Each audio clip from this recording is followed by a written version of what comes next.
ಅಶ್ವಿನ್ ಅವ್ರಿಗೇನೆ ಪ್ರಶ್ನೆ. ಒಂದ್ ಕಡೆ ಬಿಜೆಪಿ ನಿಮ್ಮ ಮೈತ್ರಿ ಪಾರ್ಟ್ನರ್ಸ್, ಅಲ್ಲೂ ರಾಜ್ಯಾಧ್ಯಕ್ಷರ ಬಗ್ಗೆ ಅಸಮಾಧಾನ.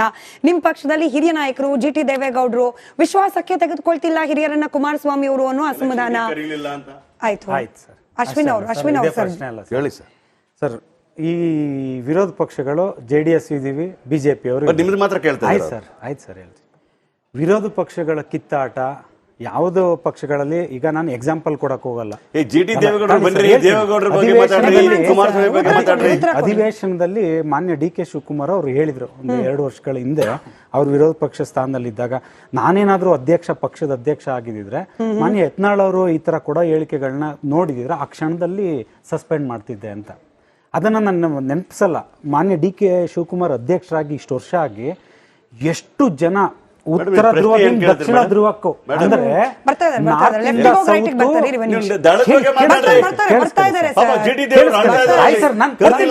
ಕೊಡ್ತೀನಿ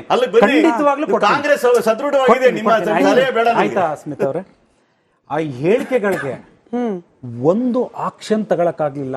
ನಿನ್ನೆ ಕೊಟ್ಟಂತ ಮಾನ್ಯ ಶಾಸಕರು ಗವಿಯಪ್ಪ ಅವ್ರು ಕೊಟ್ಟಂತ ಹೇಳಿಕೆಗಳು ಆಕ್ಷನ್ ತಗೊಳಕ್ ಆಗೇ ಇಲ್ಲ. ಯಾವುದೇ ಪಕ್ಷದಲ್ಲಿ ಕೇಳಿಸ್ಕೊಳ್ಳಿ,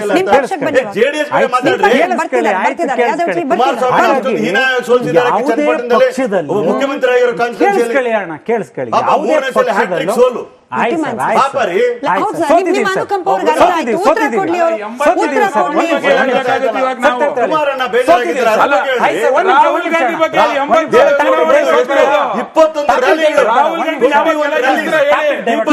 ಇವತ್ತು ನಾಗರಾಜ್ ಯಾದವ್ ಅವರು ಡಿಸೈಡ್ ಮಾಡ್ಕೊಂಡು ಬಂದಿದ್ದಾರೆ, ವಿರೋಧ ಪಕ್ಷದವರಿಗೆ ನಾನು ಮಧ್ಯ ಇಂಟರಪ್ಟ್ ಮಾಡಿ ಹೆಲ್ಪ್ ಮಾಡ್ತೀನಿ ಅಂತ.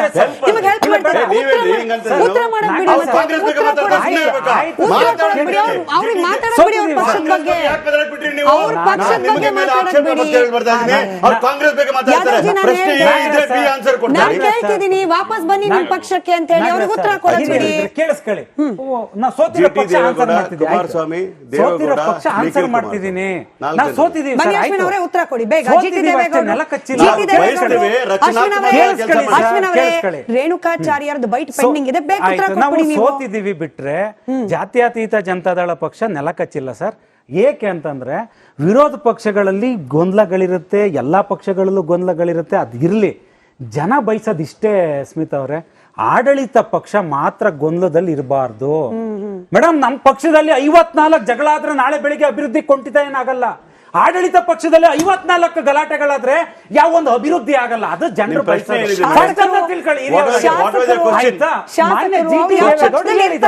ಗೊಂದಲ ಆಗೋಗ್ಬಿಟ್ರೆ ಅಶ್ವಿನ್ ಅವರೇ, ಶಾಸಕರು ಯಾವ ಪಕ್ಷದಲ್ಲಿ ಇರ್ತಾರೆ?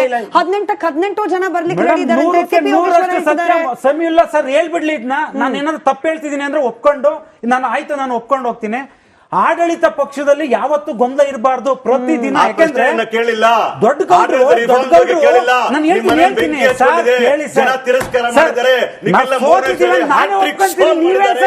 ಮಂಡ್ಯದಲ್ಲಿ ಸೋಲು, ರಾಮನಗರದಲ್ಲಿ ಸೋಲು, ಜನ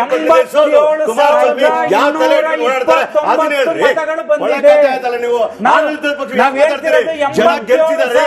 ನಮ್ಮಲ್ಲಿ ಗೊತ್ತಿಲ್ಲ, ಜನ ಗೆಲ್ಲಿಸ್ತಾ ಇದ್ದಾರೆ. ನಾವು ಗೆದ್ದಿದ್ದೀವಿ ಅಂದ್ರೆ ಜನ ಹೇಳ್ತಾರೆ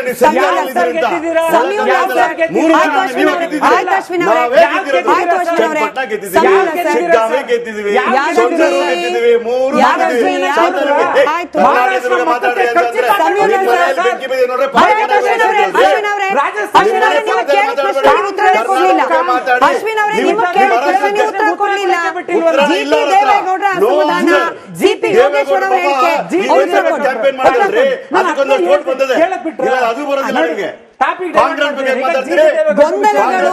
ನನಗೆ ಚರ್ಚೆಗೆ ಸಮಯ ಇದ್ದಷ್ಟೇ. ಇಲ್ಲೇನೆ ಇಲ್ಲ. ಐ ಆಮ್ ಸಾರಿ ಅಶ್ವಿನ್ ಅವರೇ, ಐ ಆಮ್ ಸಾರಿ ಯಾದವ್ ಅವರೇ. ಪಕ್ಷದ ಒಳಗೆ ಇವತ್ತಿಗೆ ಮುಗಿಯೋ ಕತೆ ಇಲ್ಲ. ಇವತ್ತಿಗೆ sorry, I am really sorry. Thank you so much ಎಲ್ರಿಗೂ. ಎಲ್ಲರ ಮೈಕ್ ಆಫ್. ನಾವು ಬಯಸೋದಿಷ್ಟೇ, ಒಂದು ಪ್ರಜಾಪ್ರಭುತ್ವ. ಅಶ್ವಿನ್ ಅವರೇ ವಾಯ್ಸ್ ಹೋಗ್ತಾ ಇಲ್ಲ. Thank you so much. ಆಡಳಿತ ಪಕ್ಷ ಆಗ್ಲಿ ವಿರೋಧ ಪಕ್ಷವಾಗ್ಲಿ ಒಗ್ಗಟ್ಟಿನಿಂದ ಗಮನ ಹರಿಸಬೇಕಾಗಿರೋದು ಜನರ ಅಭಿವೃದ್ಧಿ ಕಡೆಗೆ. ಅದನ್ನು ಬಿಟ್ಟು ಆಂತರಿಕ ಕಚ್ಚಾಟ ಇಟ್ಕೊಂಡು ಇಲ್ಲೂ ಬಂದು ಉತ್ತರ ಕೊಡಿ. ಆಂತರಿಕ ಕಚ್ಚಾಟವನ್ನ ಕೈ ಬಿಟ್ಟು ಒಮ್ಮತದ ನಿರ್ಧಾರಕ್ಕೆ ಬರಲಿ, ಜನರ ಅಭಿವೃದ್ಧಿ ಕಡೆ ಗಮನ ಕೊಡ್ಲಿ. ಥ್ಯಾಂಕ್ ಯು ಸೋ ಮಚ್ ಎಲ್ರಿಗೂ. ನೋಡ್ತಾ ಇರಿ ರಿಪಬ್ಲಿಕ್ ಕನ್ನಡ, ಇದು ನಿಮ್ಮ ಧ್ವನಿ. 1 ವರ್ಷ ಕಳೆದ ಒಂದೇ ವರ್ಷದಲ್ಲಿ ಚುನಾವಣೆಗಳು, ರಾಜಕೀಯ ತಂತ್ರ ಪ್ರತಿತಂತ್ರಗಳು, ಅಭಿಯಾನ, ಜನಪರ ಅಹೋರಾತ್ರಿ ಹೋರಾಟಗಳು, ಪಾರದರ್ಶಕ ವರದಿಗಾರಿಕೆಯ ಪಣ ತೊಟ್ಟು ಮುನ್ನಡೆದಿದ್ದೇವೆ. 1 ವರ್ಷದ ಸಂಭ್ರಮದ ಜೊತೆಗೆ ಜವಾಬ್ದಾರಿ ಕೂಡ ಹೆಚ್ಚಾಗಿದೆ.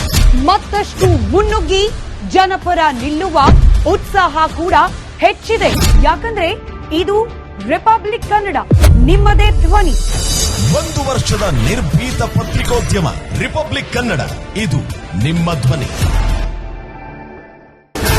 150 ಸುದ್ದಿ, 120 ಇಂಪ್ಯಾಕ್ಟ್. ಸೂಪರ್ 3 ಇಲ್ಲೇ ಡ್ರಾ, ಇಲ್ಲೇ ಬಹುಮಾನ. ಮಾಧ್ಯಮ ಇತಿಹಾಸದಲ್ಲೇ ಮೊದಲು ಪರಿಹಾರ ಪತ್ರಿಕೋದ್ಯಮ.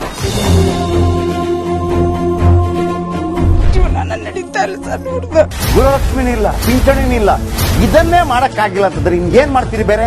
ಏನ್ ಕಳಿಸಿ ಆ ಸಮಸ್ಯೆಯನ್ನು ಪರಿಹರಿಸಿಕೊಡಬಹುದು. ಒಬ್ಬ ಅಜ್ಜಿ, ಅವರು ವಿಕಲಚೇತನರು, ಯಾರ ಹತ್ರ ಹೇಳೋದು? ನಿಮ್ ಪ್ರಾಬ್ಲಮ್ ಏನಪ್ಪಾ ಅಂತ ಕೇಳೋದಕ್ಕೆ ಯಾರು ಇಲ್ವಲ್ಲ. ಆಗ ನಾವಿರ್ತೀವಿ, ನಾವಿರೋದೇ ನಿಮ್ಗಾಗಿ. ನಾನು ಇರುವವರೆಗೆ, ಅವರು ಇರುವವರೆಗೆ 1000 ರೂಪಾಯಿ ತಿಂಗಳು ಆಗ್ತೀನಿ. ಆದ್ರೆ ಈ ಕೆಲಸ ಇದೆಯಲ್ಲ, ಯಾವತ್ತೂ ಕೂಡ ಶಾಶ್ವತವಾಗಿ ನಮಗೊಂದು ಒಳ್ಳೆ ನೆನಪನ್ನ ಕೊಡುತ್ತೆ, ನಮ್ಮನ್ನ ಕಾಪಾಡುತ್ತೆ. 24 ಗಂಟೆಯಲ್ಲಿ ಅವರ ಬದುಕು ಬದಲಾಗಿ ಹೋಯಿತು. ನಾವು ರಿಪಬ್ಲಿಕ್ ಕನ್ನಡ, ನೇಷನ್ ಫಸ್ಟ್. ಸಮಾಜ ನಮಗೆ ಬಹಳ ಮುಖ್ಯವಾಗಿರುತ್ತೆ. ನಾವು ಆ ಜಾತಿ ಈ ಜಾತಿ ಅಂತ ನೋಡೋದಿಲ್ಲ. ಸಮಾಜದ ಕಟ್ಟ ಕಡೆ ವ್ಯಕ್ತಿ ಯಾರಿರ್ತಾನೆ, ಅದು ಯಾವುದೇ ಜಾತಿಯವನಾಗಿರ್ಬೋದು, ಯಾರು ಕಷ್ಟದಲ್ಲಿದ್ದಾನೆ ಅವನ ಪರವಾಗಿರ್ತಾನೆ. ಕನ್ನಡಕ್ಕೆ ಧನ್ಯವಾದ. ನಾವು 1 ವರ್ಷದ ನಿರ್ಭೀತ ಪತ್ರಿಕೋದ್ಯಮ ರಿಪಬ್ಲಿಕ್ ಕನ್ನಡ, ಇದು ನಿಮ್ಮ ಧ್ವನಿ. 1 ವರ್ಷ ಕಳೆದ ಒಂದೇ ವರ್ಷದಲ್ಲಿ ಚುನಾವಣೆಗಳು, ರಾಜಕೀಯ ತಂತ್ರ ಪ್ರತಿತಂತ್ರಗಳು, ಅಭಿಯಾನ, ಜನಪರ ಅಹೋರಾತ್ರಿ ಹೋರಾಟಗಳು, ಪಾರದರ್ಶಕ ವರದಿಗಾರಿಕೆಯ ಪಣ ತೊಟ್ಟು ಮುನ್ನಡೆದಿದ್ದೇವೆ. 1 ವರ್ಷದ ಸಂಭ್ರಮದ ಜೊತೆಗೆ ಜವಾಬ್ದಾರಿ ಕೂಡ ಹೆಚ್ಚಾಗಿದೆ.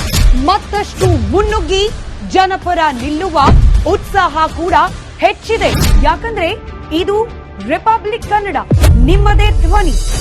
1 ವರ್ಷದ ನಿರ್ಭೀತ ಪತ್ರಿಕೋದ್ಯಮ ರಿಪಬ್ಲಿಕ್ ಕನ್ನಡ, ಇದು ನಿಮ್ಮ ಧ್ವನಿ.